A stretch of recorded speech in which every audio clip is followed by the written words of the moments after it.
How's it going, everyone? Today we're going to be talking about this magazine and the magazine acceptor coupler that we made for it, specifically for the JTS M12AK. So first off, when you use these magazines with the M12AK, the problem is that they fit way too loosely because the length of the body of the magazine is just a little bit too short, maybe by 3/16, maybe by 3/8 of an inch. I don't exactly remember the exact measurement that we got, but it's a little too short. So the problem is, because it's too short, the magazine catch will lock into the back, but it'll only have maybe about a 1/16 inch of a surface to lock onto the front. So when you fire or sometimes even charge the gun, if depending on how heavy the ammo is in the magazine, it'll wobble and it'll release itself from the front and damage the front of the lug. It'll start scratching it off and wearing it off, and eventually it won't even hold at all. So we designed this so that is no longer an issue. If you decide, or if you have a bunch of these magazines and this gun at the same time, what you can do is slap this on, tighten it into place, and then you're good to go. So what this does is it has a wedging surface on the back which pushes the entire magazine up to the front, but still has a complete locking surface on the back where it won't move at all except for under super heavy recoil. The gas turned up all the way to the 3 setting, which allows the most gas to come through, and using maybe 3-inch Magnum buckshot or something like that, something super high pressure as far as shotgun goes. And then it'll wiggle a little bit, not wibble. I was gonna say wobble, but then I said wiggle. It'll wobble a little bit, but that's about it. We tested this with those rounds, those specific rounds, and that specific gas setting, and that was the only time it ever moved. Everything else, it was solid lock and no issues whatsoever. So, well, let's take a look at this thing a little bit closer. So the way we designed it is just a clamp-on design and then screwed in place by 2 washers and 2 3mm bolts. I believe they were 25mm in length. Yeah. And the design, it kind of struck me when I was tinkering around with this gun, because I bought this magazine before I bought this gun, and when I ended up getting this gun, I was like pretty excited just to mess around with it, because I mean, who doesn't love a semi-automatic mag-fed shotgun that looks like an AK somewhat? Who doesn't like that? Yeah, and I had this magazine and I was hoping it would work, and then I actually looked up magazines that were compatible with this, and these were technically compatible because they would work, but only for a short amount of time. They only had a very, very limited life because of that issue where this would get eaten away just from having it in and it constantly unlocking itself. So designed this, and it started out just as a back piece that you would stick inside the magazine well and it would wedge itself, and I was like, that actually works pretty nicely, but it was complicated because the design had to go inside the magazine well and come out here, and it affected the catch a little bit. It would kind of cause a little bit of interference when trying to unlock it, and it wasn't as intuitive as this design is. So it had a wedge that went in here, and it had little ears that were up here and ears that came down, and it kind of blocked the way for the magazine catch to move properly and all the way. You didn't need it to move all the way, but it's better to be able to depress it all the way than not enough, especially if something happens and you need it right then and there and you need to do a magazine change. So this one, kind of best case scenario for this type of thing. The magazine, I was just looking at it and looking at these waffle grooves that it has. I'm like, you know what? That could actually help us a lot. And so what I did was I designed this piece to lock into these squares and this groove right here along the center of the magazine body. So I designed the grooves first, and I designed the rest of it around those grooves, and then it sits right there, and that's why it doesn't really have any lateral movement at all. It has a tiny little bit. That's because these clamps aren't tightened all the way, which I didn't really need them to be, but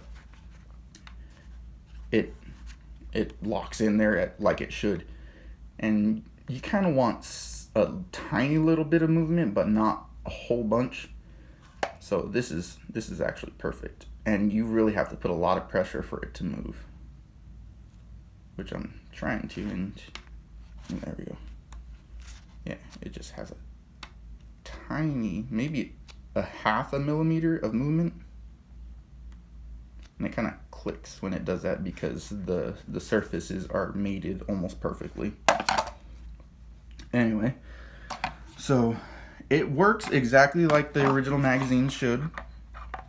And for people that aren't really familiar with this gun, it's not so much as a straight insert magazine well, and it's not really a rock and lock. It's kind of somewhere in between. So what you do in this magazine, or this gun for the magazine, you stick it in kind of straight, and then you lock in the front, and then you rock in the back. So it's kind of a backwards rock and lock mixed with a straight insert. It's strange, but once you know how this gun works and how it functions, it becomes second nature. So it just becomes part of your magazine insertion repertoire. And when you're getting it out, it's pretty much straight out. So it's kind of hard to do with one hand since I'm holding the camera, but yeah. So if you were holding this with your other hand, with your strong hand or your firing hand, or your index finger, it would just come straight out. But I can't do that, and so it has a little tiny bit of rock, but not much. But look at that, just very little lateral play, very little side to side play, if any. Actually, I don't think there's any at all, because I designed it with another wedge so the magazine stays centered but still has a tiny little bit of movement because the plastic needs to flex under function, or while it's functioning, so it doesn't bind. And I haven't had problems with it binding as of yet, so yeah. And locking is so nice and solid enough to where you can just take the gun, jiggle the shit out of it, and it'll still work. Pardon my French, but you know, it just came out. French happens. Anyway, so yeah, that's the M12 clamp for you. I'm not sure if I really have an official name for it yet, but I'm gonna call it the M12 clamp. There's really nothing else I can call it. Maybe the C-12. I kind of like the C-12 just because a lot of our other creations that we have start with C for creations.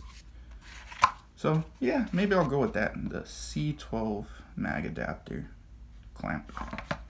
Yeah, I think I like that. So we'll give you another look at it. And the angles are kind of strange because that's just the way that we designed it. We designed it on a flat plane but at a specific angle, so it kind of it doesn't have a flat surface on the back. Not completely, it kind of raises in the center just because of the angle. The front is a flat surface, well, as flat as a 3D printer can make it, but the rear is not. And yeah, that's pretty much it. Let's see, do I have anything else to say about it? No, I don't think so. Yeah, we're particularly proud of this, how well it works and how well it prints and fits and pretty much everything about it, and how simple the design ended up being compared to how crazy and convoluted the original design was that clamped on the outside here. Yeah, that one's just not gonna be viable. Was cool, but it would only work with certain magazines. This one works with only certain magazines, but it doesn't change the function of the gun itself. It changes the function of the magazine, and it could easily be removed if you wanted to use this, say, with a Saiga or any other clone. I think the Lynx 12 maybe. So yeah, that's pretty much all I've got for you. And we will be selling this. I'll probably add a link, and they'll be on our eBay page. And when you see our eBay page, don't be alarmed, because we made a spelling error when we created the page and accidentally hit save instead of edit. So there's a slight misspelling at the end of our name. So instead of DPI Creations, it says DPI Creations, which is kind of funny, but you know, is what it is. Well, depending on what we decide, we might just leave it, and we might edit it after that time limit is up, which is, I think, maybe about 20 more days, something like that. But yeah, that's all we got today, and we hope you enjoyed or learned something new about anything, really. Doesn't really matter. We like to learn, we like to teach, we like to show off what we can do and what we're capable of. We hope you had some fun, maybe a chuckle or two, and you have a good day. Stay safe.